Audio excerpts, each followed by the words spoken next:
Di kelas, siswa laki-laki melihat ke belakang. Lidah menjulur berminyak pada gadis itu. Gadis itu sangat marah sehingga dia menarik kerudungnya.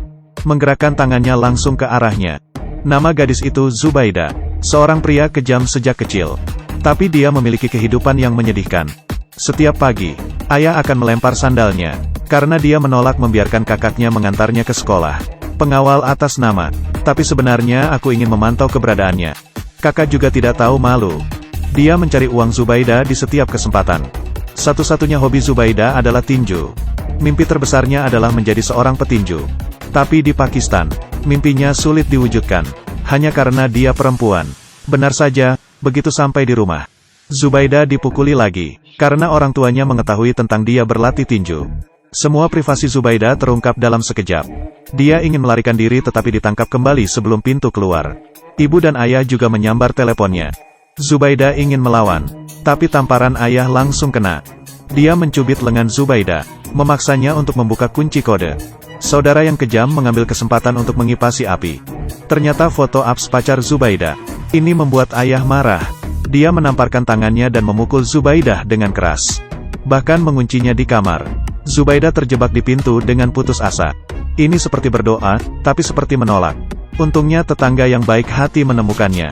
Dan siapkan tangga untuk membawanya ke bawah. Setelah itu, tetangga membawa Zubaida ke rumah kakaknya. Kakak sangat kaya, lihat Zubaida dengan menyedihkan. Mulai mengajaknya berbisnis. Segera menghasilkan banyak uang. Zubaida yang baik hati dengan cepat mengambil uang itu dan kembali untuk menghormati orang tuanya. Dia merasa bahwa selama dia menghasilkan banyak uang, orang tua dapat menerima diri mereka sendiri. Benar saja, dia menerima telepon dari rumah keesokan harinya. Membujuknya untuk pulang. Mendengarkan suara orang tuanya, Zubaida tidak bisa menahan tawa. Tapi tetangganya sangat berhati-hati. Dia menyarankan Zubaida untuk berhati-hati dengan konspirasi orang tuanya. Tapi Zubaida yang tidak bersalah berpikir, bagaimana orang tua bisa menipu dirinya sendiri? Jadi dia berlari pulang dengan penuh semangat. Dia sangat senang bahwa dia tidak melihat ada yang salah di rumah.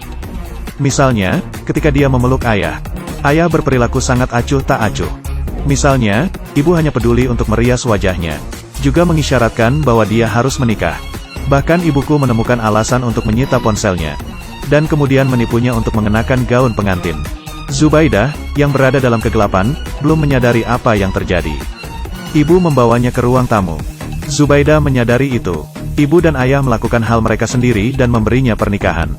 Duduk di sebelah tunangan yang aneh. Zubaida menulis keputusasaan di seluruh wajahnya. Dia ingin melarikan diri, tapi ayah mengancamnya dengan senyuman. Zubaida tidak menyangka, ayah sangat kejam. Mereka menekan tangan Zubaida sampai mati. Dia tidak diizinkan untuk melarikan diri. Untungnya, rekan Zubaida masuk. Mereka menutupi kerudung mereka dan mengangkat pistol mereka. Menyelamatkan Zubaida. Kembali ke toko, hati Zubaida tidak bisa tenang untuk waktu yang lama. Untuk menghiburnya, tetangga Batu menepuk pundaknya, menceritakan kisahnya tentang dirinya sendiri. Ini adalah malam pernikahan Batu. Tapi dia duduk di tempat tidur. Tidak ada jejak kegembiraan di wajah. Dia ingin melihat rumah baru dengan baik. Tetapi menemukan bahwa ada secangkir susu untuk tubuh suami di samping tempat tidur. Detik berikutnya, sang suami mendorong pintu masuk. Tapi hal pertama yang dia lakukan adalah memukuli Batu dengan ganas. Sang suami pergi dengan kecewa keesokan paginya. 7 bibi dan 8 bibi mulai membalik spray ketika mereka masuk. Mereka kecewa melihat spray putih. Sejak itu, Batu menjadi terkenal sebagai pelacur. Sebentar lagi Batu hamil. Tapi saya tetap harus melayani suaminya setiap hari. Jika Anda tidak hati-hati, suami Anda akan membencinya karena tidak feminin. Batu benar-benar marah. Dia mengambil besi ZS dan mendapatkan suaminya. Batu divonis 20 tahun. Ketika dia kembali ke rumah sebelumnya, satu-satunya orang yang menyapanya adalah penunjuk arah dari tetangga. Rasa jijik dan prasangka. Sekarang semua pembunuh telah menjadi tetangga kita. Batu buka koleksi kalung. Di dalamnya ada foto putrinya. Ini adalah kekhawatiran terakhirnya. Tapi itu sudah diadopsi oleh orang lain. Jadi Batu menyingsingkan lengan bajunya. Dia melihat lengan yang terluka. Memutuskan untuk memotong dengan pisau cukur untuk terakhir kalinya untuk membebaskan diri. Tetapi pada saat ini, pekerja sosial yang bertanggung jawab atas dirinya tiba-tiba datang. Pekerja sosial mencerahkan Batu dengan serius. Dan mengatur pekerjaan untuknya. Biarkan dia bekerja sebagai pelayan di rumah wanita kaya. Saya tidak berharap wanita kaya itu cukup baik. Batu tidak hanya akan minum. Biarkan Batu menginap. Bahkan Batu tidak berani menyetrika pakaian karena bayangan besi. Wanita kaya tidak peduli. Dia memperlakukan Batu sebagai saudara perempuan. Bahkan menarik Batu untuk berbisnis bersama. Segera mereka menghasilkan banyak uang. Batu buru-buru menyimpan semua uangnya. Kemudian keesokan harinya dia membawa sekarung uang ke panti asuhan. Dia ingin mencari tahu keberadaan putrinya. Sangat mudah untuk melakukan sesuatu jika Anda punya uang.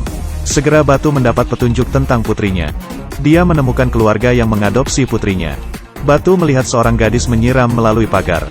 Intuisi mengatakan kepadanya bahwa dia harus menjadi putrinya. Apa yang bisa saya bantu? Tapi salam dari gadis itu. Batu kabur. Dia khawatir tentang kemunculannya yang tiba-tiba akan menghancurkan kehidupan bahagia putrinya. Tapi wanita kaya itu mencerahkan Batu. Anak tanpa ibu tidak akan bahagia. Batu lega. Jadi dia datang ke pintu putrinya lagi dan membunyikan bel pintu. Ibu angkat putrinya dengan antusias menghiburnya. Tapi selama percakapan, Batu mengetahui bahwa gadis ini bukan putrinya. Putrinya kawin lari dengan seseorang sejak lama dan tidak ada jejak. Ibu angkatnya juga mengatakan bahwa putrinya telah menyaksikan pembunuhan Batu terhadap suaminya. Dia baru saja belajar dengan buruk dan menjadi seorang adik perempuan. Batu putus asa. Satu-satunya harapan dalam hidupnya benar-benar hancur. Jadi dia melirik foto putrinya terakhir. Mengambil pisau yang tersembunyi di dalam tubuh. Dia memotong pergelangan tangannya di kamar mandi. Tapi Batu tidak mati. Kolega menyelamatkannya. Melihat mata rekan-rekan yang prihatin, Batu memutuskan untuk mengabdikan dirinya untuk karirnya di masa depan. Jangan biarkan wanita menderita seperti ini lagi. Di bus, pria itu berjalan di belakang gadis itu. Aku mengulurkan tanganku melintasi pagar. Seorang pria malang di taman juga memegang ponselnya. Gadis-gadis yang difoto secara candid. Tapi gadis-gadis itu diam. Sampai mereka ingat bahwa organisasi penyihir telah mengeluarkan alat bantu diri. Jadi gadis di bus mengeluarkan semprotan anti serigala. Mengetuk tangan babi asin ke tanah. Gadis di taman juga mengeluarkan pistol. Orang cabul yang ketakutan dan melarikan diri. Perubahan gadis-gadis ini semua berasal dari bantuan organisasi penyihir. Didirikan oleh 4 wanita. Zubaida, Batu dan majikan istrinya yang kaya. Dengan sahabat majikan. Setelah dianiaya oleh pria, mereka memutuskan untuk bersatu untuk melindungi hak-hak perempuan. Ada pasar besar di Pakistan. Kriteria mereka untuk memilih karyawan adalah berjalan dengan sepatu hak tinggi. Buka kotak kata sandi dengan tangan kosong. Dan buka kunci komputer. Pelanggan pertama yang datang adalah seorang kotai. Dia mengeluh bahwa suaminya dan sekretarisnya sangat dekat baru-baru ini. Tapi dia selalu percaya bahwa sekretaris GIY mendapatkan suaminya. Tetapi ketika para penyihir menyelidiki, tapi dia menyalahkan mereka pada gilirannya. Anda akan pergi ke neraka. Jadi organisasi penyihir mengarahkan pandangannya pada wanita terbawah.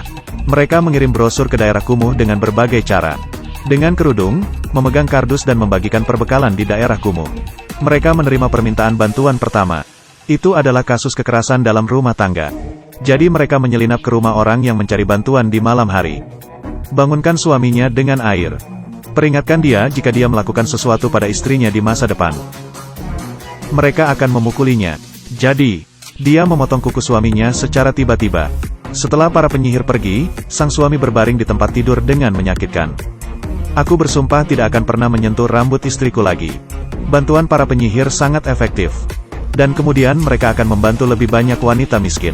Saya belum selesai menonton drama ini. Tapi apa yang diungkapkannya sangat emosional. Status wanita di Pakistan sangat rendah. Kami merasakan perilaku wanita normal dalam drama itu. Seperti minum alkohol, tidak memakai hijab atau cadar. Hampir mengerikan di sana. Jadi drama skor tinggi ini dilarang dari rak segera setelah online. Kru film bahkan menerima ancaman pembunuhan. Tapi larangan ini tidak akan menghentikan orang-orang untuk melawan. Mereka bahkan lebih marah, penindasan dan larangan yang terlihat. Jangan pernah menjadi alasan untuk menyerah perlawanan.